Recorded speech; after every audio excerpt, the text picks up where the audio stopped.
jërë ngeen jëf yéen ñi safoo site internet bi di Buzz Actu 221 nuyu nañ leen bu baax jaajëfal leen ci kóolu tege sopp bi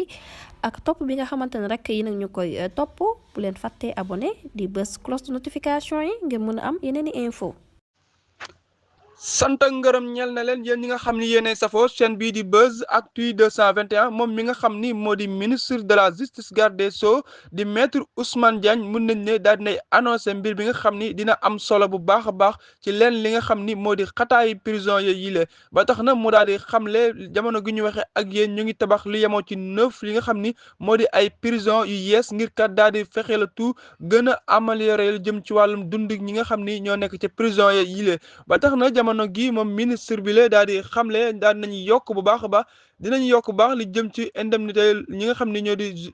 ñi lii di ay détenus yemoo mu yor daal di wax loolu foofee nga xam ne moo di assemblée nationale yemoo samedi le 14 décembre 2024 ci ginnaaw bi nga xamee ñu ngi doon amal lii di suppression bu jëm ci comme conseil économique social et environnemental ak bi nga xam ne moo di haut conseil collectivité territoriales ci loolee mu daal di xamle moom ministre de la justice garde des sceaux maître Ousmane Diagne daal di xamle dinañ amal ab projet yi nga xam ni jamono gii ñu ngi koy daal di tabax ci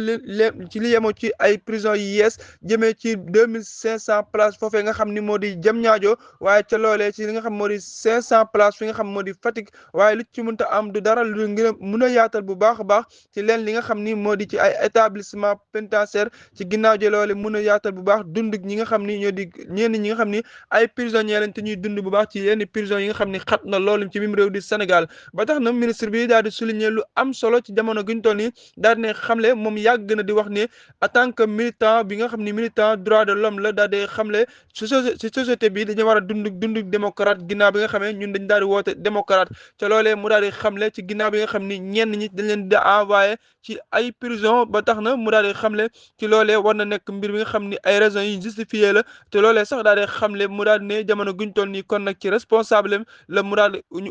offrir ginnaaw ji loolu ci ay conditions yu am solo yu wóor ci loolee mu daal di xamle moom mi nga xam ni moo di ministre bi la jamono guñ toll nii dinañ daal di yëkkati bu baax a baax augmenté ak indemnité bi nga xam ni dinañ ko jox ñi di chaque jour ñi nga xam ne ay détenus ci lu yemoo ci ginnaaw bi nga xam ni par décret